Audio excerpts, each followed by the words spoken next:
Hamoudi. I'm a tow truck driver and dispatcher. How do you spell your first last name?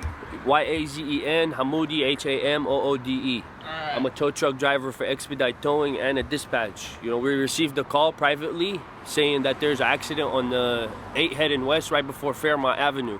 So I attended, expedited the call, attended right away, and when I came to an agreement about $269.50 with the gentlemen, after they already hit an old gentleman that needed my help and still needs my help, actually, he's waiting there. And they said, okay, so after I figured out they have only liability insurance, they don't have full cover, their options were limited, so they had to pay out of pocket. I told them my standard rate would be $269.50. They showed a very high sign of frustration about how they were broke and stuff like this. Me being a nice human, and I'm out here to help people, I gave them a discount, and I said, look, I might get in trouble for this, but I'm willing to go ahead and do it for you guys for $150 because I still took you off the freeway and used my equipment and diesel to bring you off to the parking lot. But please pay me so I can go help the gentleman out.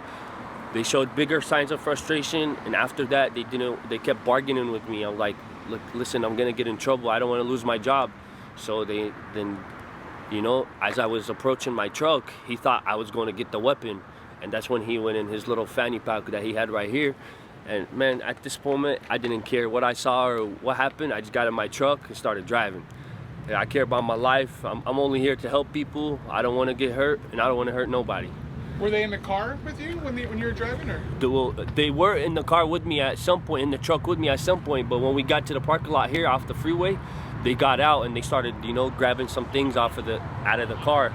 And after I fast-paced to my truck, got in it, and they went inside their own car and closed the door and started honking. But at that time, I was already on the phone with 911. Quick question. So they didn't actually show you a gun, but they reached for something. Oh yeah, I didn't see a gun. I'm not gonna lie though, man. I care about my life. I didn't want to see the gun.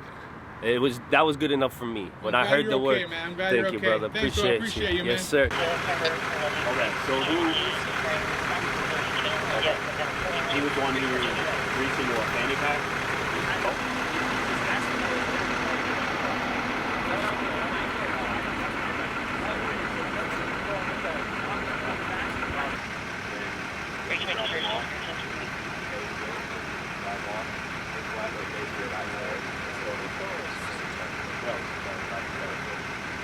Who wasn't the one that was in the driver's seat? So as I was fast pacing to my car, the guy that was threatening or